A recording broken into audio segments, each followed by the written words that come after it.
So hello everyone, आज के इस वीडियो से हम लोग ऑफिशियली अपनी यूजीसी नेट की प्रिपरेशन स्टार्ट कर रहे हैं। ठीक है, ये बहुत अच्छा टाइम है। अभी आप लोगों के पास अराउंड 5 to 6 मंथ्स है एंड इतना टाइम काफ़ी है। आप अपनी यूजीसी नेट की प्रिपरेशन बहुत अच्छे से कर सकते हैं। ठीक है, तो हम लोग एक एक टॉपिक को क्लियर आउट करते चलेंगे। ठीक है, तो सबसे पहले मैंने टॉपिक लिया है लिटरेरी टर्म्स का। जितने भी सारे इंपॉर्टेंट लिटरेरी टर्म्स हैं आपके, जो एग्ज़ाम्स में पूछे जा सकते हैं या फिर ऑलरेडी पूछे गए हैं, वो सारे के सारे हम डिस्कस करेंगे। अब क्योंकि ये बहुत सारे लिटरेरी टर्म्स हैं तो इन सबको मैं एक वीडियो के अंदर तो इंक्लूड नहीं कर सकती, इसके काफ़ी सारे पार्ट्स आएंगे। ठीक है, सो 4 से लेके 5 पार्ट्स आएंगे डिपेंडिंग ऑन कि कितने सारे पॉइंट्स है, कितना टाइम लगता है एक एक पॉइंट को डिस्कस करने में, अच्छे से एक्सप्लेन करने में। जो ईजी पॉइंट्स हैं उनको मैं थोड़ा शॉर्ट में आप लोगों को एक्सप्लेन करूँगी, जो डिफ़िकल्ट है जिसमें ज़्यादा एक्सप्लेनेशन की ज़रूरत है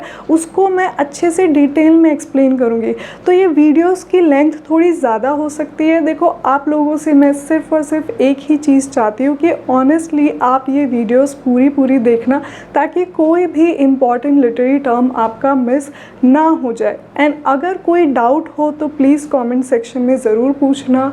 मैं अपनी तरफ से कोशिश करूँगी कि उन्हें और भी ज़्यादा ईजी वर्ड्स में आप लोगों को समझा सकूँ।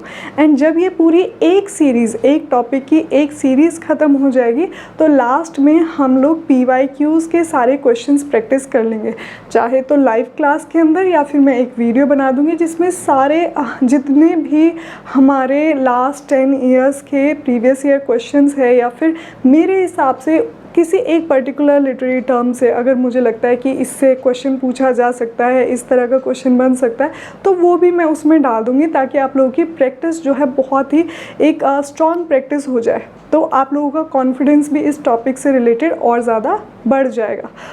एंड अगर आप लोग ये चैनल पहली बार देख रहे हो, मेरी ये वीडियो पहली बार देख रहे हो, तो I have a small request कि आप लोग ज़रूर ये चैनल सब्सक्राइब करो, मेरी वीडियोस को लाइक करो, ताकि ज़्यादा से ज़्यादा आप लोगों को टाइमली मेरी वीडियोस की इन्फॉर्मेशन मिलती रहे। Okay, so my name is Ekta मुक्ल। आप देख रहे हैं literature by logic, our very own English literature channel. So let's start. तो सबसे पहला हमारा लिटरेरी टर्म है एलिट्रेशन। देखो, ये बहुत ही सिंपल है समझने में।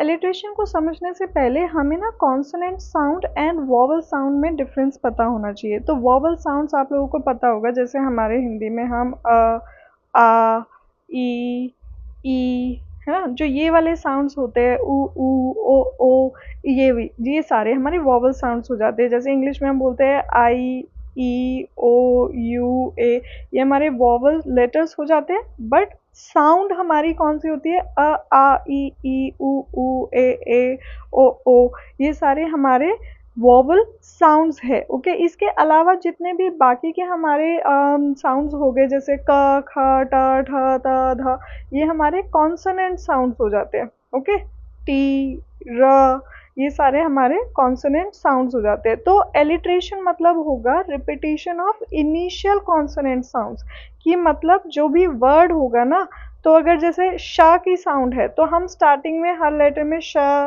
स, श ये रिपीट करेंगे। For example, she sales, sea shells, तो इसमें आप देखो श, स, श ये रिपीट हो रहा है। एंड ये कौन सी साउंड है? कॉन्सोनेंट। ये हमारी वॉवल साउंड नहीं है, कॉन्सोनेंट साउंड है। तो जब भी रिपीटिशन होगी हमारी कॉन्सोनेंट साउंड के अक्षर की शुरुआत में, उसे हम एलिट्रेशन बोलेंगे। ओके, एंड एजोनेंस क्या हो जाएगा? एजोनेंस में हमारी रिपीटिशन होगी वॉवल साउंड्स की।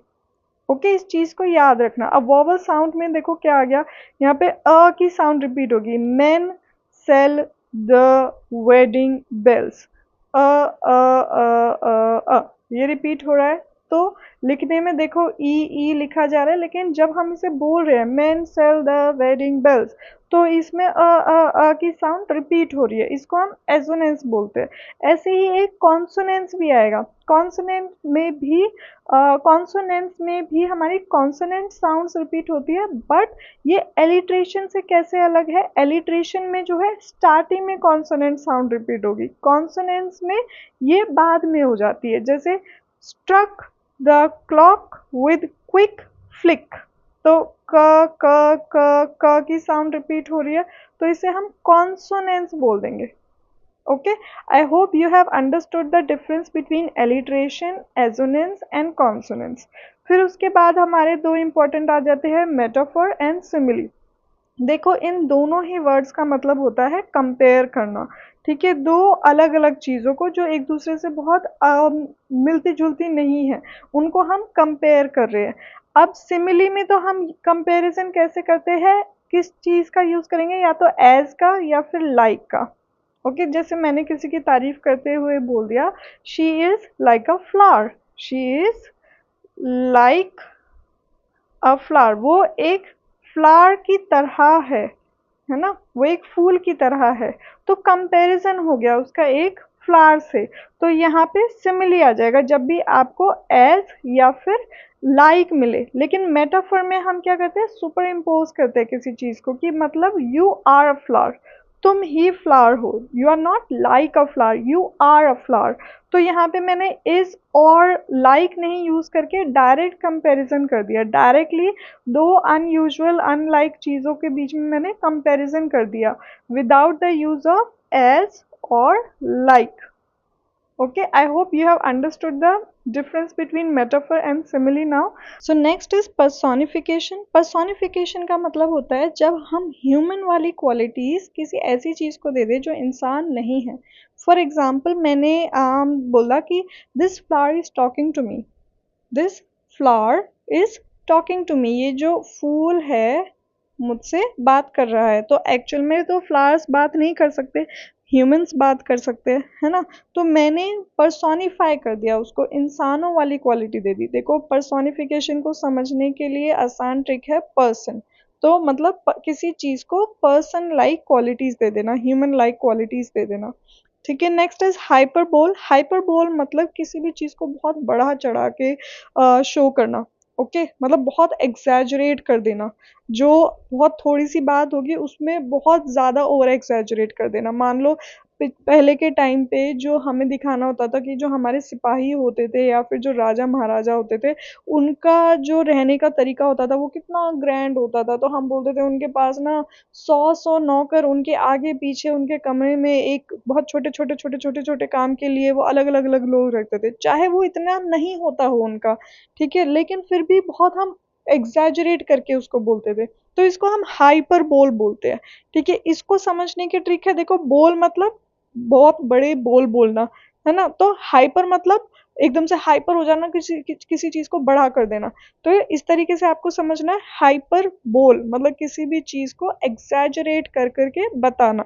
ठीक है, तो ये हम पोएट्री में यूज करते हैं कई बार, ये एक तरह से हमारी पोएटिक डिवाइस भी है। आयरनी क्या होती है भाई, देखो, जो चीज जिस तरीके से अपीयर कर रही है और जो चीज जिस तरीके से बताई जा रही है, उन दोनों में कॉन्ट्रास्ट होना, उन दोनों में अपोजिट चीज होना। फॉर एग्जाम्पल, हमारे इंडिया में देखो, एक तरीके से हम बोलते हैं कि we worship women bodies, we worship females, है ना, हमारी गॉडेसेस है जिनको हम बहुत ज्यादा पूजा करती है। दूसरे साइड पे आप देखोगे हमारे ही इंडिया में सबसे ज्यादा क्राइम्स भी होते हैं फीमेल्स के अगेंस्ट, है ना। तो ये एक तरह की आयरनी है कि भाई एक तरफ तो आप सबसे ज्यादा गुणगान गा रहे हो कि सबसे ज्यादा हम पूजा पाठ करते हैं, हमारा कल्चर सबसे ज्यादा है, हमारी गर्ल्स सबसे ज्यादा हम प्रोटेक्टिव रखते हैं हर तरीके से, लेकिन सबसे ज्यादा क्राइम्स भी इसी सोसाइटी में देखे जाते हैं। तो ये एक तरह की आयरनी है, contrast between appearance and reality of expectations and results. Okay, next is onomatopoeia. इसमें कुछ भी नहीं है, दिस इज सुपर इजी। जो भी हमारे इमिटेटिंग साउंड्स होते हैं, है ना, मतलब बेसिकली साउंड्स की आवाज को हम बोल देंगे एनामेटोपिया। जैसे बज, क्लैंग, ऐसे हम ये वाली जो साउंड है ना, इसी को हम एनामेटोपिया बोलते हैं, जिसके लिए हमने कुछ वर्ड कर दिया। जैसे buzz, buzz is a sound. Okay, clang, dang, जो भी हम ऐसे ठप ठप डैप डैप, ये वाले जो वर्ड्स होते हैं, ये एनामेटोपिया होते हैं कि किसी भी साउंड के लिए हमने कोई वर्ड कर दिया। Okay, consonants I have already explained. So next हमारे जो लिटरेरी टर्म्स है वो पोएटिक डिवाइसेस से रिलेटेड है।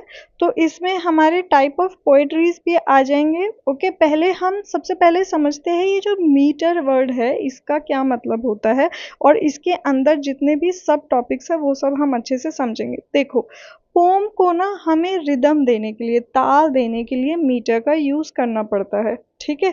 अब डिफरेंट डिफरेंट टाइप ऑफ आप यहाँ पे मीटर देख लेंगे। पहले इसकी हम डेफिनेशन पढ़ लेते हैं अच्छे से। Metre in poetry refers to the rhythmic pattern of stressed and unstressed syllables in a line of verse. It gives the poem a musical quality and helps structure its flow. तो poem को हम regular normal किसी भी text से different बनाने के लिए उसमें हम मीटर देते हैं, ताकि उसके अंदर एक लय हो, उसमें एक ताल हो, ठीक है। अब ये ताल कैसे बनती है? किसी अक्षर पे थोड़ा सा ज़्यादा फोर्स दिया जाएगा, किसी पे थोड़ा कम फोर्स दिया जाएगा, ठीक है। इसी को हम स्ट्रेस्ड एंड अनस्ट्रेस्ड सिलेबल बोलते हैं। एंड इस स्ट्रेस्ड और अनस्ट्रेस्ड सिलेबल को ही ना हम फीट भी बोलते हैं। So every metre is made up of feet, okay, which are units of rhythm. So each foot usually has one stressed and one or more unstressed syllable. तो एक feet के अंदर हम एक फुट के अंदर हमारे पास एक स्ट्रेस्ड सिलेबल होगा और एक अनस्ट्रेस्ड सिलेबल होगा। ओके, अभी इसको हम और डिटेल में समझेंगे। तो जैसे मैंने बोला जोर, हिंदी का वर्ड बोल दिया मैंने जोर, तो इसमें हमारे पास दो सिलेबल है मेनली। एक पे मैं ज्यादा फोर्स दे रही हूँ, जो ये वर्ड जो है, जोर है ना, तो इस पे ज्यादा फोर्स जा रहा है, मेरा स्ट्रेस ज्यादा इस पे जा रहा है, तो ये स्ट्रेस्ड हो गया पहले, फिर अनस्ट्रेस्ड आ गया। ओके, अभी हम ये जो फॉर्म है, ऐसे कुछ कुछ वर्ड्स होंगे जिसमें स्ट्रेस बाद के लेटर पे होगा, पहले के लेटर पे नहीं होगा। तो इन सभी different type of metrical feets को अभी हम समझ लेते हैं। तो सबसे पहला हमारा आ जाएगा आयम। ओके, तो आयम मतलब होता है जो पहले हमारा अनस्ट्रेस्ड होगा, बाद में स्ट्रेस्ड होगा। तो कोई भी वर्ड जिसमें पहले जो है हम कम फोर्स देंगे, बाद में ज्यादा फोर्स देंगे। फॉर एग्जाम्पल रिलैक्स, तो मैंने री बोला बहुत हल्के से आराम से, बट लैक्स पे मैंने ज़्यादा फोर्स दिया, अपने बोलते टाइम ज़्यादा जोर दिया उस पर, ठीक है। तो इसको हम आयम्ब बोल देते हैं, जब पहले अक्षर पे, पहले सिलेबल पे हमारा फोर्स कम हो, बाद में ज़्यादा हो। एंड जो मैंने हिंदी का वर्ड बोला था ये जोर, इसमें क्या था, पहले पे ज़्यादा फोकस था हमारा, फोर्स ज़्यादा था, बाद में कम था।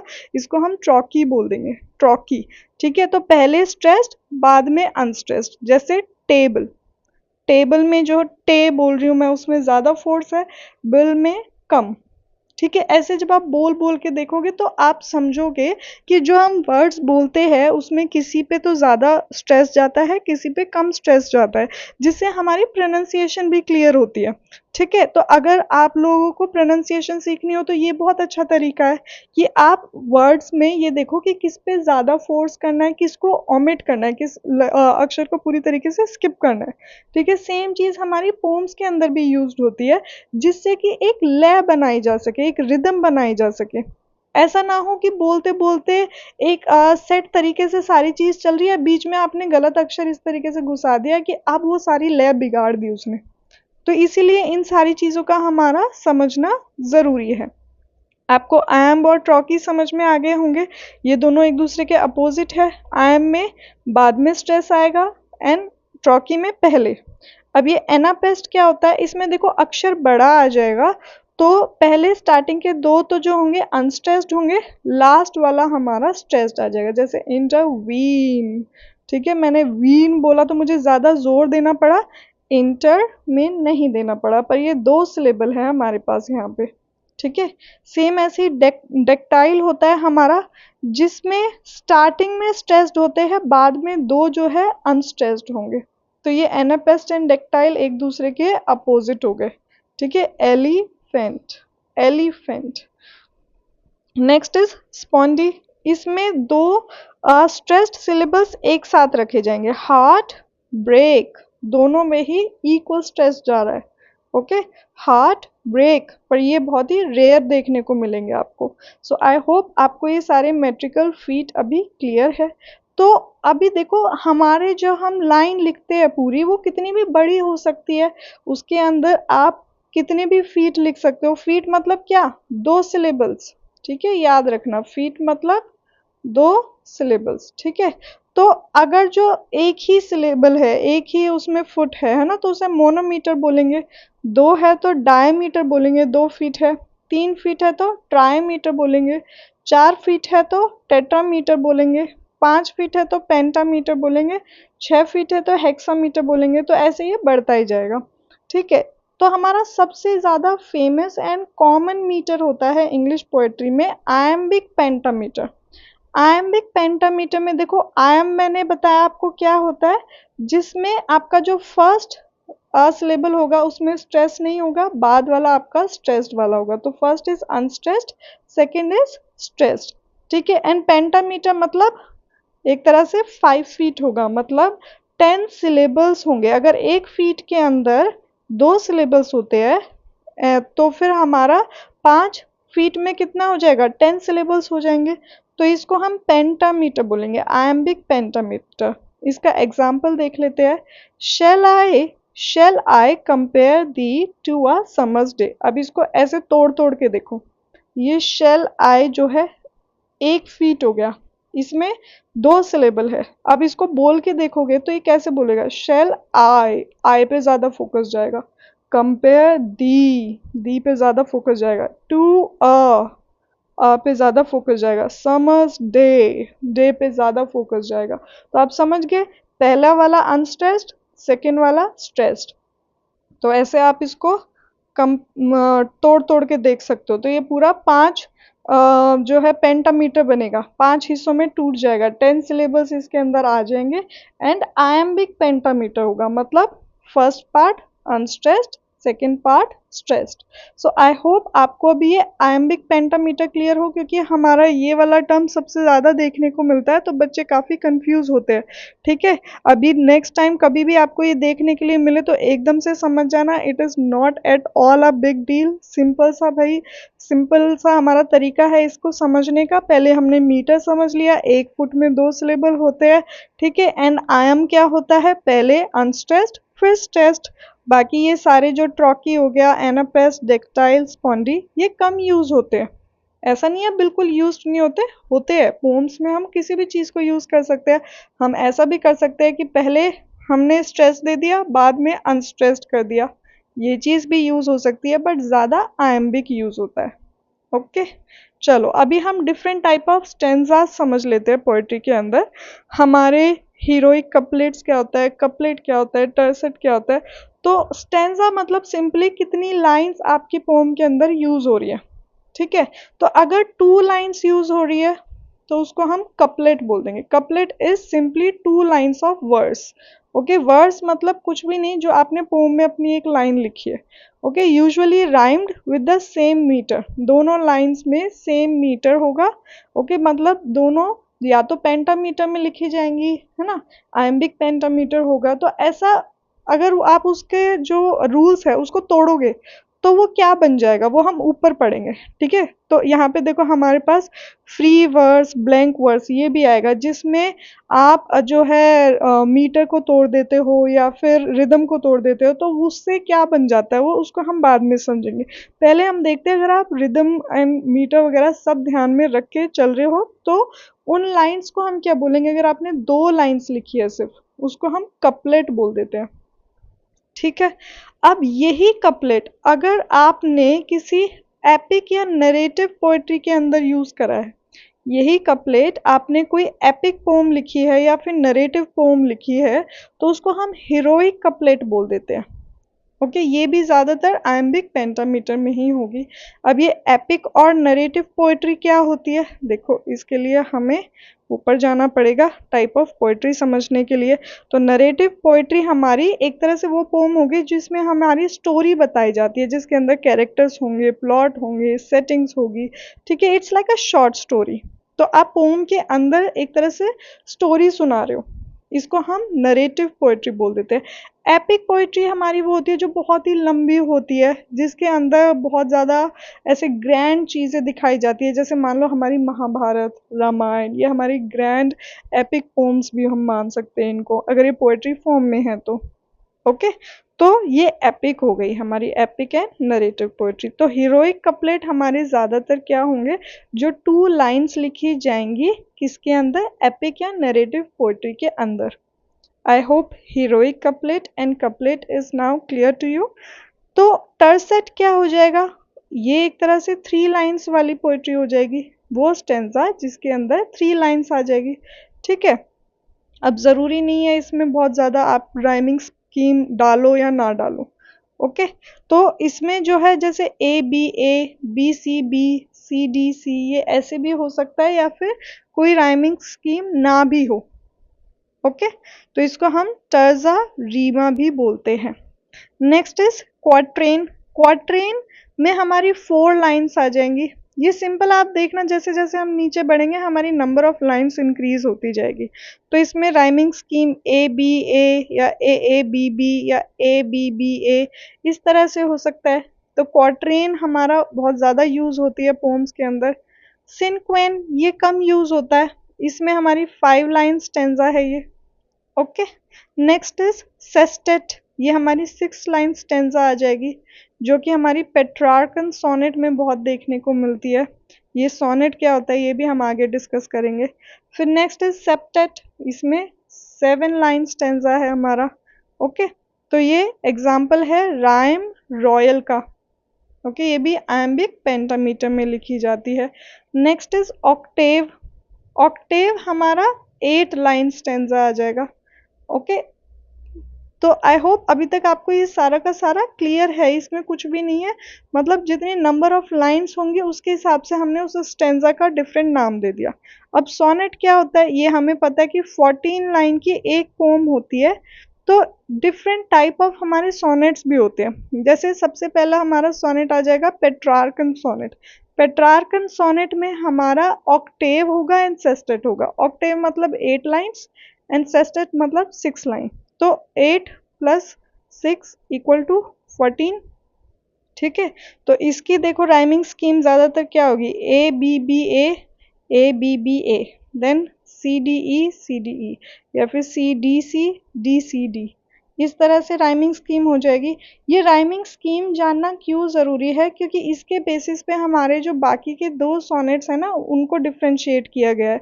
जो हमारे स्पेंसेरियन सोनेट है एंड शेक्सपियरियन सोनेट है। हमारे एडमंड स्पेंसर आप लोगों को पता है एलिजाबेथन टाइम पे बहुत ही ज़्यादा फेमस पोएट रहे हैं। शेक्सपियर को तो कोई ऐसा बच्चा नहीं होगा लिटरेचर का जिन्होंने नाम नहीं सुना होगा। तो इन लोगों ने अपने अपने डिफरेंट टाइप ऑफ सोनेट्स बनाए। तो क्या सिर्फ डिफरेंट था, इन दोनों ने ही पहले 3 क्वार्टरेंस लिखे। क्वार्टरन मतलब 4 लाइन्स, तो 4 टाइम्स 3 इक्वल टू 12, ठीक है। 12 लाइन्स लिख दी, मतलब 4 क्वार्टरन्स मतलब 3 स्टेंजास लिख दिए 4-4 लाइन के। अभी हमें सोनेट कंप्लीट करने के लिए कितनी लाइन्स चाहिए, 14। तो 2 बच गई, तो फिर लास्ट में एक कपलेट डाल दिया। कपलेट मतलब 2 लाइन्स, ठीक है। तो 3 क्वार्टरन्स एंड 1 कपलेट। अब आप लोग बोलोगे मैम दोनों ने सेम ही तो चीज़ की है, 3 क्वार्टरन्स एंड 1 कपलेट, बट इन दोनों की राइमिंग स्कीम में डिफरेंस है, सिर्फ और सिर्फ राइमिंग स्कीम डिफरेंस है। तो देखो स्पेंसेरियन सोनेट में आपका ए बी सी सी डी ई ये आ जाएगा। एंड शेक्सपियरियन सोनेट में A B C D E F G, सिर्फ और सिर्फ राइमिंग स्कीम में डिफरेंस है, अदरवाइज ये बिल्कुल सेम है, ओके। आई होप आपको स्टेंजास क्लियर हो पोएट्री में, मीटर क्लियर हो गए हो अभी। अब एक बार दोबारा से हम ऊपर जाके देखते हैं जो भी चीज़ रह गई है। तो मीटर हो गया हमारा। राइम स्कीम क्या होता है भाई, कि लास्ट में जो मैंने अभी बताया ना आपको ए बी ए, ये क्या है इस चीज़ को समझते हैं। जैसे मान लो कोई पोम है, उसका एंड कैसे हो रहा है, किस साउंड पे हो रहा है ना। किसी पोम में लास्ट में का की साउंड आ रही है, सी के जैसे एक जगह लिख दिया स्टक, एक जगह लिख दिया डक, नेक्स्ट लाइन की एंडिंग होगी डक, ओके। ऐसे तो दोनों ही सी के पे साउंड एंड हो रहा है, तो ये ए हो गई। अब अगर ये एक लाइन छोड़ के तीसरी लाइन पे होगा तो ये ए बी ए हो जाएगा, ओके। आई होप आपको राइम स्कीम क्लियर है अभी। तो इसका एग्जाम्पल हम इधर से देख लेते हैं, अगर कोई मेरे को कपलेट मिलेगा। हाँ देखो ये रहा, यहाँ पे ड्रेस्ड लिखा है, एक्सप्रेस्ड लिखा है, तो दोनों सेम साउंड पे एंड हो रही है ना दोनों लाइंस, एज्ड है ना। तो इसको हम राइमिंग स्कीम बोल देंगे। अभी इसको दोनों ए बोल देंगे। अगर इसके बीच में एक और लाइन होती जहाँ पे ये दोनों सेम साउंड वाला नहीं होता, कुछ और तीसरा होता, बट ये एक लाइन के बाद तो सेम साउंड करेंगे ना, तो इसको ए बी ए बोल देंगे। एंड फिर जो ये बीच वाली लाइन थी, चौथी लाइन भी सेम वैसी लास्ट में एंड हो, तो इसको ए बी बोल देंगे। ठीक है, बेसिकली राइमिंग स्कीम का मतलब होता है कि एंड कैसे हो रहा है उन लाइंस का, उस चीज को नोट करो, क्योंकि ये भी एक तरह से हमारी पोम को ब्यूटीफुल बना रहा है ना, सुनने में अच्छा लग रहा है, एक क्लोजर दे रहा है हमारी पोम को, लाइंस को। Okay, next is caesura. इसका मतलब कुछ नहीं होता कि बीच में हमने पोम्स की लाइन में एक तरह से पॉज दे दिया। जैसे कई बार आप लोगों ने शायर को सुना होगा या जो कवि होते हैं उनको सुना होगा, वो अपनी कविता सुनाते हैं तो बीच बीच में पॉज लेते हैं, है ना। ऐसे लिखते टाइम हम क्या करते हैं, कॉमा दे देते हैं या फिर ऐसे डैश डाल देंगे, स्लैश डाल देंगे, तो उसी को हम सिशौरा बोल देते हैं जब हम पोएट्री लाइन में एक तरह से पॉज ले लेते हैं, मतलब रोक देते हैं उस लाइन को, थोड़ा सा पॉज देते हैं जिससे उस बात की गहराई में मतलब और ज्यादा इम्पैक्ट हम डाल सके। एंड एंजैममेंट इसका उल्टा होता है, मतलब अगर एक लाइन आयम्बिक पेंटामीटर की है तो दूसरी लाइन को आप उससे ज्यादा लंबा कर दो, मतलब यूजुअल तरीके से ज्यादा लंबा कर दो, तो उसको हम एंजैममेंट बोल देंगे।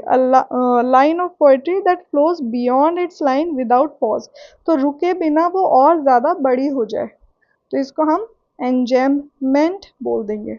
ओके, फिर हमारे पास दो डिफरेंट टाइप ऑफ वर्स आ जाते हैं यहाँ पे। Verse is nothing but the lines in poems. Okay, तो इस चीज को लेके कंफ्यूज नहीं होना कि ये वर्स क्या है। Verse is just a line in a pome.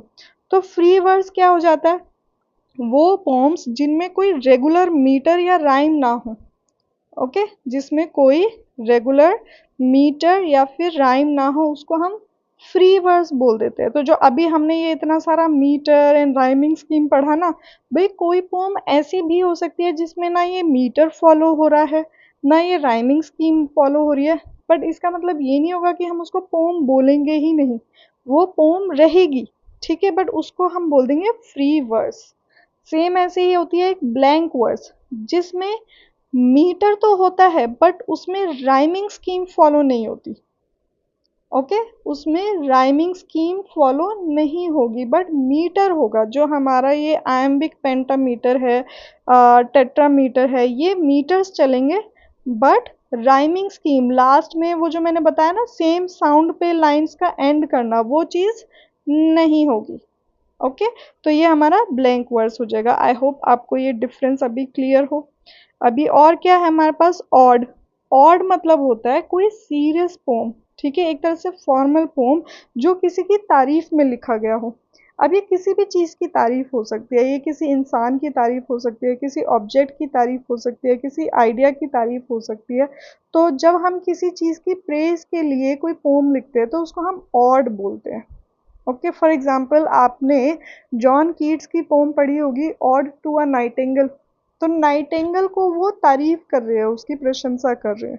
Okay, ऐसे ही बिलार्ड सॉरी एलिजी एक टाइप ऑफ पोम होती है जो मॉर्नफुल पोम है, मतलब जब किसी इंसान की मृत्यु हो जाए, है ना, या फिर कोई बहुत दुख भरी किसी के साथ कोई इंसिडेंस हो जाए, तो उसमें हम एलिजी लिखते हैं। उस पोम को हम क्या बोलते हैं, एलिजी। जब हमारे किसी खास इंसान की मृत्यु पर हम कोई पोम लिखते हैं उस इंसान की याद में, तो उसे हम एलिजी बोलेंगे।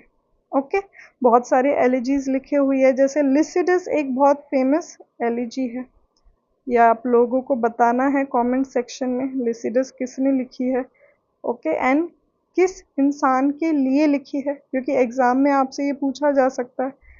तो next is ballad. Ballad is nothing but it is a poem which sounds like a song. ठीक है, वैसे तो ज़्यादातर पोम्स के अंदर हम रिदम एंड मीटर ये सब डाल के उन्हें काफ़ी ज़्यादा सॉन्ग्स की तरह बनाते हैं, बट बेलाड्स जो एक तरह से होती है कि हम ओरली गा गा कर ही बता रहे, तो वो सॉन्ग और पोम में ना बहुत कम डिफरेंस रह जाता है, उसे हम बेलाड बोल देते हैं। फिर एपिक मैंने आपको बताया बहुत ही लॉन्ग नरेटिव पोम होगी, जैसे आप इसमें याद कर लो हमारा महाभारत और रामायण की जो कहानी है, ठीक है, तो ये लेजेंडरी फिगर या फिर नेशन के ऊपर हो सकती है। ड्रामेटिक पोएट्री वो होगी जिसके अंदर डायलॉग्स होंगे, मोनोलॉग्स होंगे।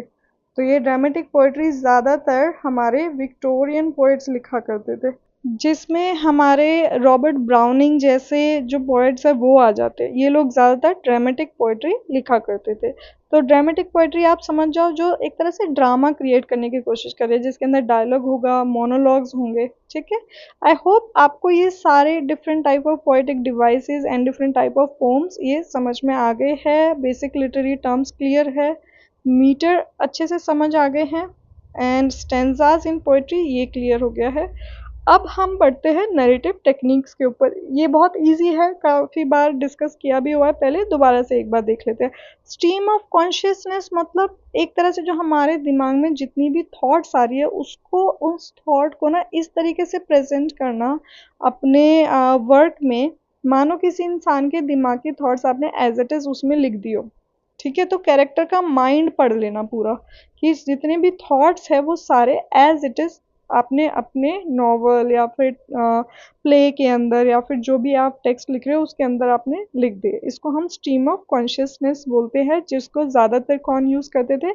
James Joyce and Virginia Woolf. फिर फ्लैशबैक क्या होता है? हमने कई बार सुना है कि हमारा जो कैरेक्टर है वो फ्लैशबैक में चला गया, मतलब पुराने इवेंट्स को एक तरह से याद कर रहा है या फिर उन पुराने इवेंट्स को जी रहा है, ठीक है, इस तरीके से। फोर शेडोइंग मतलब फ्यूचर में क्या होने वाला है इस चीज़ का हमें पहले ही हिंट मिल जाना। जो कई बार आप लोग ऐसे प्लेज या नॉवेल्स पढ़ते होगे जिससे आपको थोड़ा सा आइडिया लग जाता है स्टोरी पढ़ते पढ़ते कि अच्छा फ्यूचर में ये चीज़ होने वाली है। जैसे हम लोगों ने एक नॉवल पढ़ी थी the prime of gene Brodie, है ना, मिस जीन ब्रोडी। तो उसमें हमने देखा था कि आगे जाके कोई भी तो उसका जो ग्रुप था ना 6 गर्ल्स का, उसमें से एक लड़की धोखा देने वाली है ना। तो मिस जीन ब्रूडी का जो ग्रुप था उसमें से एक लड़की धोखा देगी, ये हमें पहले ही पता चल जाता है। तो इसको हम फोर शेडोइंग बोलते हैं, ठीक है। अनरिलायबल नरेटर मतलब जिस पे हम शक करें, मतलब कि ये जो बता रहा है ये सही बता रहा है या नहीं बता रहा, उसको हम अनरिलायबल नरेटर बोलते हैं। फ्रेम्ड नरेटिव वो होता है जब एक स्टोरी के अंदर हमें और स्टोरीज सुनने को मिले। जैसे मान लो हमने वुदरिंग हाइट की स्टोरी पढ़ी, उसमें हमें मेन नॉवल में एक कहानी सुनाई दे रही है, एक नॉवल है, नॉवल खुद में एक तरह की कहानी है ना, फिक्शनल स्टोरी है। उस नॉवल के अंदर कोई एक कैरेक्टर है जो एक और कहानी सुना रहा है, उसको हम फ्रेम नरेटिव बोल देंगे। तो ये story with in a story हो जाती है। ओके, आई होप सारी नरेटिव टेक्निक अभी आप लोगों को क्लियर है। अब हम थोड़े से फिगर ऑफ स्पीच पढ़ लेते हैं जो कई बार पूछे जाते हैं हमसे। So first one is anaphora. Anaphora में कुछ भी नहीं है, एक तरह से जो हम कभी कभी ऐसा होता है ना, कोई लाइन बोल रहे होते हैं उसमें स्टार्टिंग का पार्ट बार बार रिपीट करते हैं। जैसे फॉर एग्जाम्पल मैंने बोला I have a dream, I have a dream to become rich, I have a dream to be free, I have a dream to climb Mount Everest। तो मैंने बार बार किस चीज़ का यूज़ किया? I have a dream, ये part मैंने बार बार use किया, तो it means anaphora. इसी चीज़ को हम एनाफोरा बोल देते हैं। फिगर्स ऑफ स्पीच है एक तरह का। तो repetition of words at the beginning of successive lines. Okay, I hope this part is clear. Antithesis, antithesis is very easy. It means opposite ideas, ठीक है। It simply means opposite ideas. अब anti means opposite, thesis means ideas, ठीक है। तो इसका एक example आप लोग लिख सकते हो जिससे आप इसको और अच्छे से समझ लो। For example, we asked for freedom, we asked for freedom but got slavery, got slavery in return। Okay, तो देखो फ्रीडम एंड किसकी बात हो गई यहाँ पे? स्लेवरी। तो दो अपोजिट आइडियाज हमारे साथ साथ हो गए। Antithesis and juxtaposition are very similar concept. Juxtaposition, juxtaposition ये भी सेम सा ही है, जिसमें हम अपोजिट आइडियाज को, अपोजिट कॉन्सेप्ट्स को एक साथ रख देते हैं। फॉर एग्जाम्पल मैंने बोला there is a rich mention, there is a big mention, there is a big mansion, big mansion opposite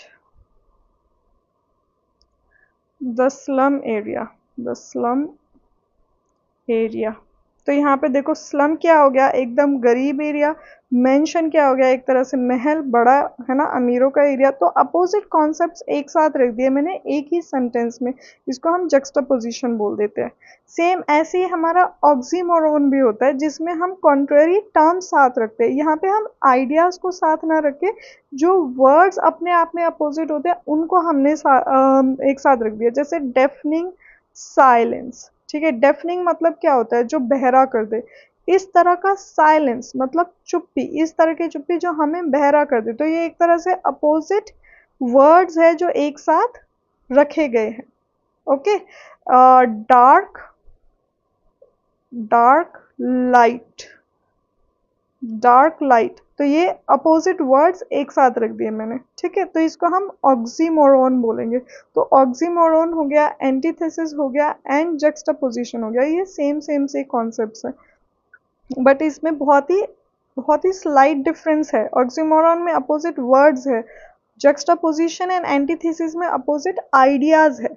okay, चलो अभी हम बढ़ते हैं सिनेक्डोकी एंड मेटोनिमी को समझते हैं। तो सिनेक्डोकी मतलब होता है जब एक छोटा पार्ट पूरे बड़े पार्ट को रिप्रेजेंट करे। जैसे मैंने बोला I got the wheels, I got the wheels. अब यहाँ पे मैंने क्या सच में कोई पहिए थोड़ी लिए है, मतलब मैं व्हील्स से पूरी कार को रिप्रेजेंट कर रही हूँ। ओके, व्हील्स रिप्रेजेंट कार, तो कार का एक छोटा हिस्सा हो गया ना व्हील्स। तो ये किसका एग्जाम्पल हो जाएगा, सिनेक्डोकी। जब हम इस तरह से बोल देते ना, छोटा हिस्सा पूरे बड़े हिस्से का रिप्रेजेंट कर ले। ओके, ऐसे ही मेटोनिमी होता है कि एक हमने वर्ड ढूंढ लिया जो किसी और सिमिलर चीज को रिप्रेजेंट कर रहा है, सिमिलर नहीं, उससे जो भी जुड़ी हुई चीज है। जैसे the white house decided, the white house decided not to help Koreans, not to help Koreans। ये मैंने अपने आप से ऐसे ही जल्दी जल्दी सेंटेंस फ्रेम कर दिया, बट इसमें आपको समझना होगा वाइट हाउस है। अब वो तो एक मॉन्यूमेंट है ना, वो तो एक बिल्डिंग है, वो क्या अपना कोई खुद का डिसीजन थोड़ी ले सकती है। तो व्हाइट हाउस एक तरीके से प्रेसिडेंट है ना, व्हाइट हाउस किसको रिप्रेजेंट कर रहा है यहाँ पे, प्रेसिडेंट। तो substituting one term with something closely associated, तो व्हाइट हाउस ने किसको सब्सटीट्यूट कर दिया, प्रेसिडेंट को सब्सटीट्यूट कर दिया, ठीक है, प्रेसिडेंट। तो आप ये कई बार देखोगे कि हम किसी और इंसान के लिए कोई और ही टर्म यूज कर देते थे, तो ये भी यूजुअल है इंग्लिश में, ठीक है। जैसे द क्राउन है ना, जैसे हम बोल देते हैं the crown has decided to do this. तो अब जो क्राउन है वो तो एक इंसान थोड़ी है, वो तो एक ऑब्जेक्ट है, वो थोड़ी ना कोई डिसाइड कर सकता है, डिसीजन ले सकता है। तो एक तरह से जो क्राउन है वो किसको रिप्रेजेंट कर रहा है, किंग को या फिर क्वीन को। ओके, तो इन लोगों ने डिसीजन लिया, बट हम इन लोगों से किसको प्रेजेंट कर रहे हैं, क्राउन को, है ना, क्राउन के थ्रू इन लोगों को प्रेजेंट कर रहे हैं। तो इसको हम मेटोनिमी बोल देते हैं। आई होप मेटोनिमी एंड सिनेक्डोकी में डिफरेंस क्लियर है। मेटोनिमी मतलब कोई एक जुड़ा हुआ वर्ड दूसरी चीज को प्रेजेंट करे, ठीक है। एंड सिनेक्डोकी मतलब कोई बड़े पार्ट का कोई छोटा हिस्सा उसको पूरे को प्रेजेंट करे। तो व्हील्स किसको प्रेजेंट कर रहे हैं, कार को।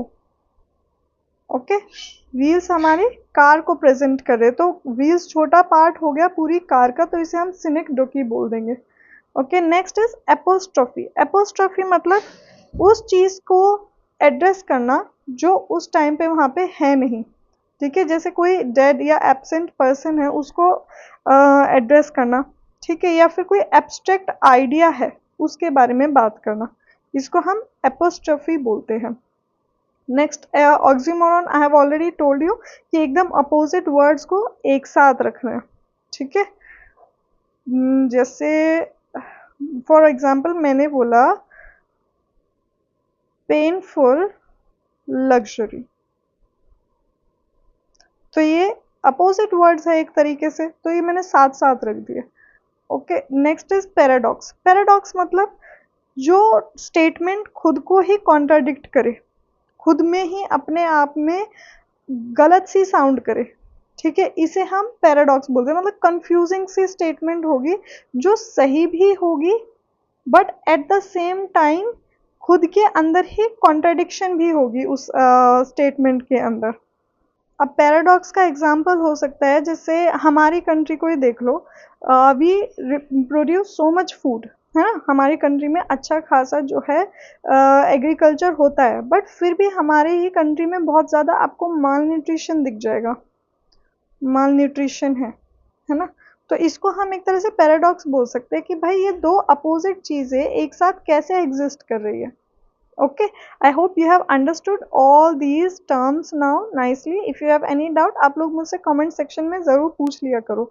Okay, next is genre and different forms of writings। ठीक है, जो भी हम प्ले लिखते हैं या फिर नॉवल लिखते हैं वो किस तरह का जॉनरा के अंदर आता है या फॉर्म के अंदर आता है। तो सबसे पहला हमारा आ जाता है ट्रेजेडी।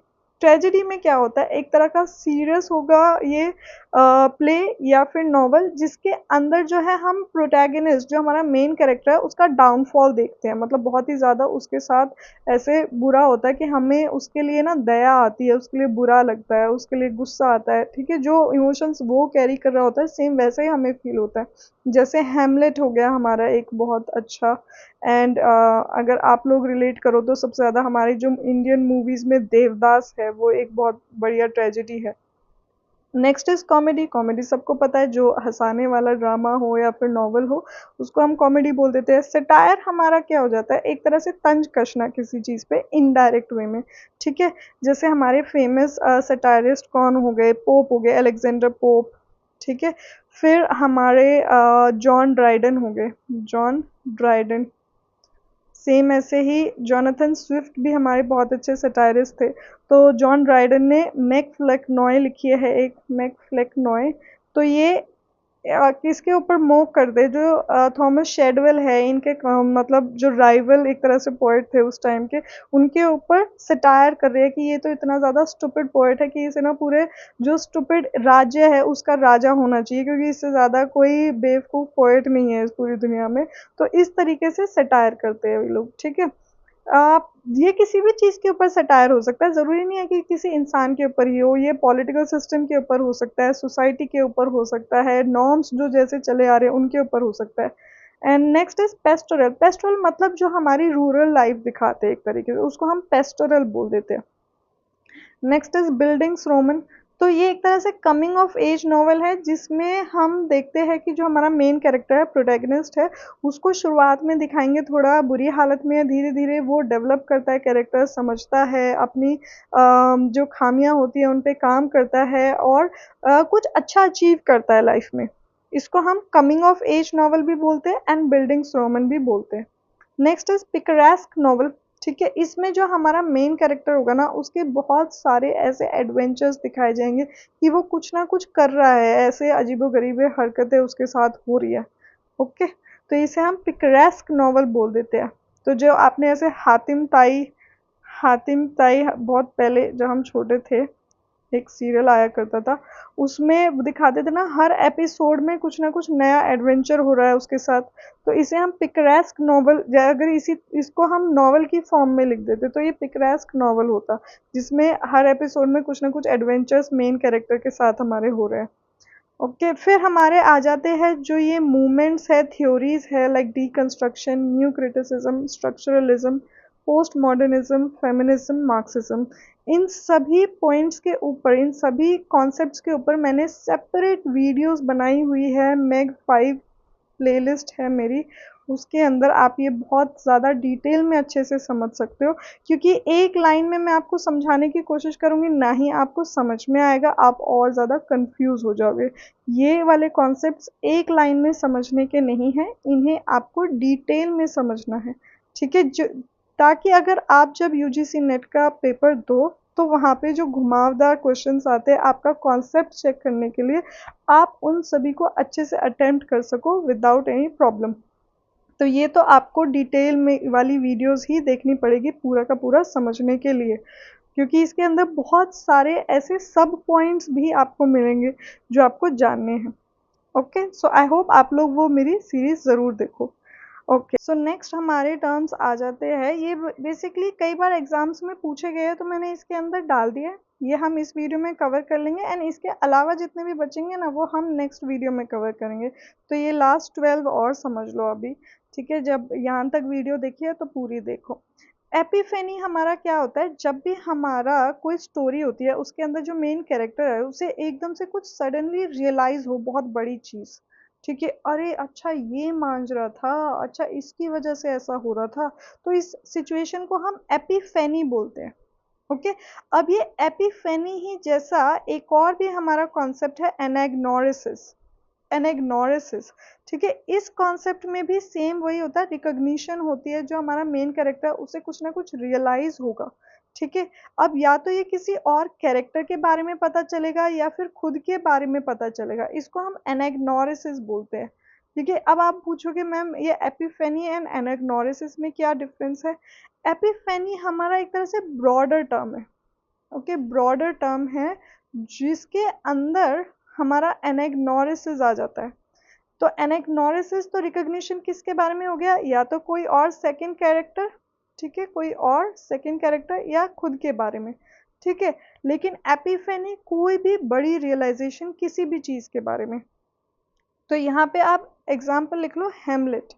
हेमलेट में जो हमारा मेन कैरेक्टर है हेमलेट, उसे अपनी मदर के बारे में पता चलता है कि उन्होंने जो है उनके फादर के मर्डरर से ही शादी कर ली है ना, उनकी मदर ने। तो ये एक तरह का एनेग्नोरिसिस होता है उन्हें, मोमेंट ऑफ रिकॉग्निशन, ठीक है। ये ट्रेजेडीज में ही ज़्यादातर देखने को मिलता है, ठीक है। एपिफेनी कोई भी बड़ी रियलाइजेशन, किसी भी जैसे स्टोरी में कोई बहुत बड़ी इवेंट हो रही है, तो उसके बारे में हमें पता होता है as an audience, but main character को नहीं पता होता। तो जब वो मेन कैरेक्टर को पता चलता है, तो for us it is a delightful moment, है ना, तो उसको हम एपिफेनी बोल देते हैं। तो नेक्स्ट इज एलिगरी। एलिगरी मतलब होता है जो हमारी एक स्टोरी लिखी हो रही है, जो हम देख रहे हैं, पढ़ रहे हैं, उसमें जो बात कही गई है वो एक्चुअली किसी और चीज़ के टूवर्ड्स पॉइंट आउट कर रही है, इनडायरेक्टली, या तो सोसाइटी के ऊपर, या फिर कोई मैसेज देने की कोशिश कर रही है ना, इनडायरेक्ट तरीके से। तो इसको हम एलिगरी बोल देते हैं। तो जो एनिमल फार्म है ना, जो हमारा जॉर्ज ने लिखा था, तो इसके अंदर जो मेन स्टोरी है, एनिमल फार्म की जो स्टोरी है, एनिमल्स की स्टोरी है, उसके थ्रू ये सोसाइटी की स्टोरी बताने की कोशिश कर रहे हैं। ओके, इसको हम एलिगरी बोल देते हैं। Next is एल्यूजन।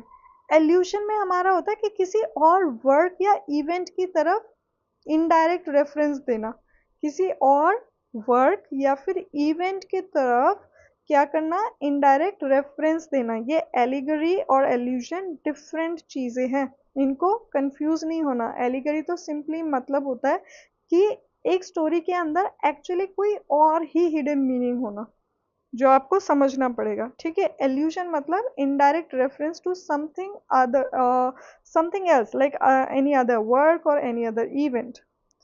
इंटरटेक्सुअलिटी होता है जब एक टेक्स्ट के अंदर आपको दूसरे टेक्स्ट के भी रेफरेंसेस, आइडियाज, नोशंस मिले, ओके, इसे हम इंटरटेक्सुअलिटी बोलते हैं। मान लो आपने यूरोपियन कोई टेक्स्ट पढ़ा, उस यूरोपियन टेक्स्ट के अंदर आपको संस्कृत का कुछ रेफरेंस मिल गया, ठीक है, संस्कृत का कोई आइडिया मिल गया, तो इसको हम इंटरटेक्सुअलिटी बोल देंगे।